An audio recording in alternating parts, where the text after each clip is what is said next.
This is Mason Winfield, the host of Psi-Friday with Mason. Welcome to the first of our series. It's an auspicious date we picked because it's May Eve, Beltane, the old Celtic holiday.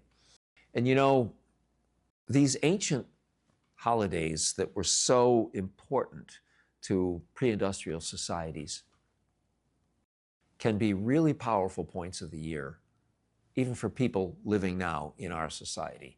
Our ancestors made a big deal out of these, and they fall very often, at least the four Celtic ones, they fall on points of the year of great significance to the natural world. They're cross-quarter points between solstices and equinoxes.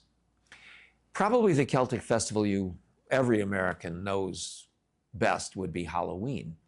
And Halloween's original significance was multiple, but it was probably to be a ceremony that would welcome the returning human dead. Across the year, halfway across, Beltane comes along, and all the Celtic festivals were natural. They all contributed to the other world. But Beltane, you might have thought it was a little bit more of a welcoming to the fairies, the other beings. And, you know, I realized that I've had a couple of Beltane moments myself when, whether I wanted to or not, a moment of awakening, of spirituality, of impact just kind of happened. And one of them was quite recently. I was reading a book by Colin Wilson, the eminent paranormalist, 1971. It's The Occult. And in the third chapter, he was writing about the last witchcraft execution that took place in the British Isles, the last known one. It was 1945. A 74-year-old laborer named Charles Walton was found dead in his garden.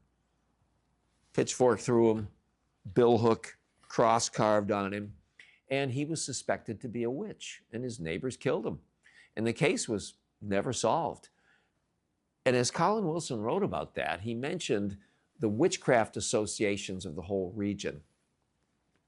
Oxfordshire, one of the more witch-troubled parts of the British Isles, and about 2 miles from where this poor guy was found dead is an old stone circle called the Rollrights, the Rollright stones.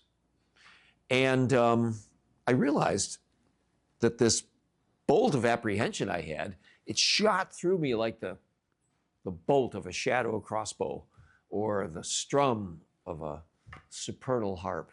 Just wham! Because I realized I had been to the Rollright stones. I had been there on Beltane.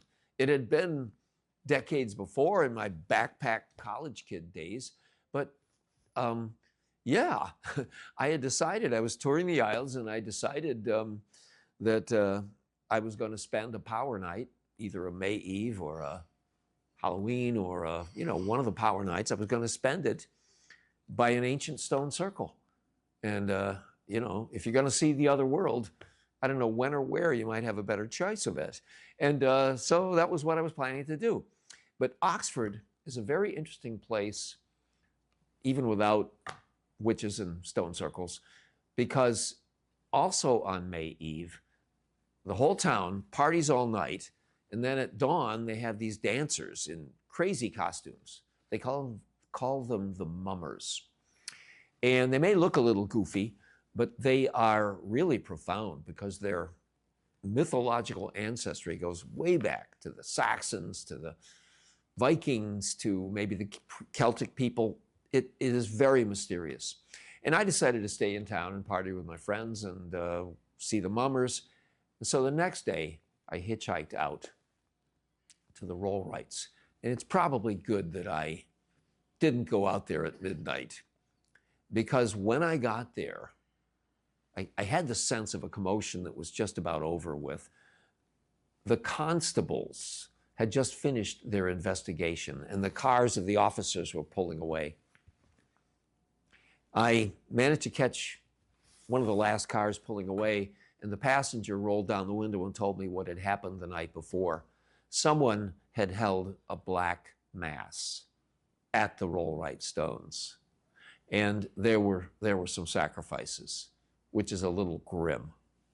And so maybe I made a good decision, because whoever had been up to that kind of business would not have appreciated being interrupted by a college kid with a backpack. If any of you have your own Beltane experience that you might like to share with us, we'd like to hear from you. Please enter in the comments below, and we will see you next Friday.